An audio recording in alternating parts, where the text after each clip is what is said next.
السلام علیکم ورحمۃ اللہ وبرکاتہ۔ فجر کی سنت کس وقت ادا کریں؟ فجر کی سنت اگر رہ جائے تو ہم فجر کی سنت کب ادا کریں؟ کیا فرض فجر کے پڑھنے کے بعد ادا کریں یا کس وقت ادا کریں؟ اسی طرح آپ مسجد میں تشریف لائے نماز پڑھنے کے لیے، باجماعت نماز پڑھنے کے لیے، تو اب جماعت کھڑی ہو چکی ہے، تو اب ہم پہلے فجر کی سنت پڑھیں یا فرض نماز میں شامل ہو جائیں؟ فرض نماز میں شامل ہونے کے بعد سنت ادا کریں یا پہلے ادا کریں، اور سنت کی فضیلت کیا ہے؟ تو یہ ساری ڈیٹیل آج کی ویڈیو میں آپ کے ساتھ شیئر کرنے جا رہا ہوں، اور آپ کو بات سمجھانے کی کوشش کروں گا۔ امید ہے کہ بات آپ کو سمجھ آئے گی، اور سمجھ آ جائے تو کمنٹس کر کے ضرور بتائیں۔ دیکھیں، فجر کی سنت، اس کو فجر کی نماز فرض نماز سے پہلے ہی پڑھنا چاہیے، اور کوشش کیا کریں کہ فجر کی سنت ہم گھر سے ہی ادا کر کے مسجد میں جائیں، کیونکہ گھر میں فجر کی سنت ادا کرنے کی بہت زیادہ فضیلت ہے اور فوائد ہیں۔ جو شخص گھر میں فجر کی سنت ادا کرتا ہے، علماء فرماتے ہیں کہ اس کے گھر میں کبھی لڑائی جھگڑا نہیں ہوگا، اور گھر میں انشاءاللہ برکت رہے گی، میاں بیوی میں لڑائی نہیں ہوگی۔ فجر کی سنت کی یہ برکت ہے، اور فجر کی سنت کی فضیلت یہ ہے کہ رسول اللہ صلی اللہ علیہ وسلم فرمایا کہ فجر کی سنت دنیا اور جو چیز دنیا میں ہے ان سب سے بہتر ہے۔ یعنی فجر کی سنت کی اتنی زیادہ فضیلت بتائی کہ دنیا اور دنیا میں جو کچھ ہے اس سب سے بہتر ہے، تو اتنی زیادہ اس کی فضیلت ہے، تو رسول اللہ صلی اللہ علیہ وسلم بہت زیادہ فجر کی سنت کا اہتمام فرماتے ہیں۔ اس لیے فجر کی سنت جو ہے اس کا اہتمام کرنا چاہیے، اس کو ضرور پڑھنا چاہیے۔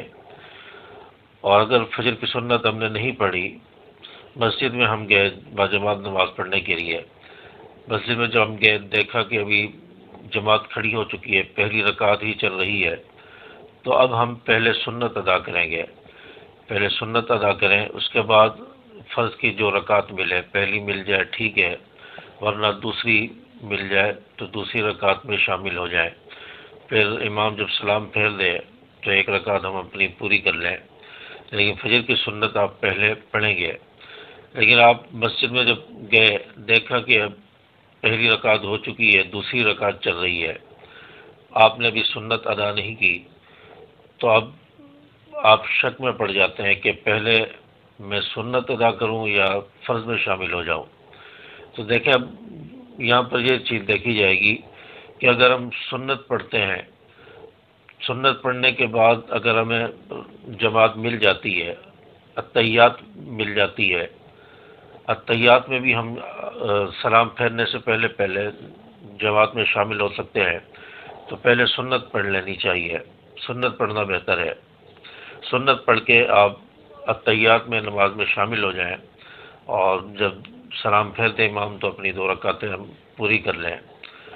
اور اگر آپ کو یہ خطرہ ہے کہ فجر کی سنت میں پڑھوں گا تو فرض نماز ختم ہو جائے گی، امام سلام پھیر دے گا، تو ایسی صورت میں آپ پہلے فرض نماز پڑھ لیں، فرض نماز میں شامل ہو جائیں، اب سنتوں کو ترک کر دیں فی الحال، اور فرض نماز پڑھ لیں۔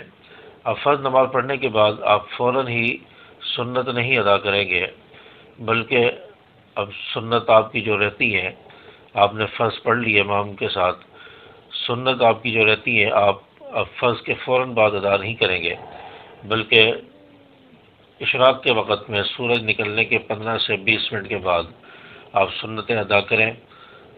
تو اشراق کی نماز کے وقت میں آپ فجر کی سنتیں اگر آپ کی رہ گئی ہیں، آپ فرض میں پہلے شامل ہو گئے، تو اشراق کے وقت میں پہلے 2 سنتوں کی قضا کر لیں، اس کے بعد پھر اشراق کے 2 رکعت یا 4 رکعت نفل پڑھ لیں، تو اس طرح ہماری جو ہے نماز ادا ہوگی۔ فجر کی سنتیں ادا کرنے کا طریقہ میں نے آپ کو بتا دیا کہ کس طرح فجر کی سنتیں ادا کرنی ہیں۔ تو امید ہے کہ بات آپ کو سمجھ آئی ہوگی۔ ویڈیو کو لائک اور شیئر کر دیں، چینل کو سبسکرائب بھی کرتے جائیں۔ السلام علیکم ورحمۃ اللہ۔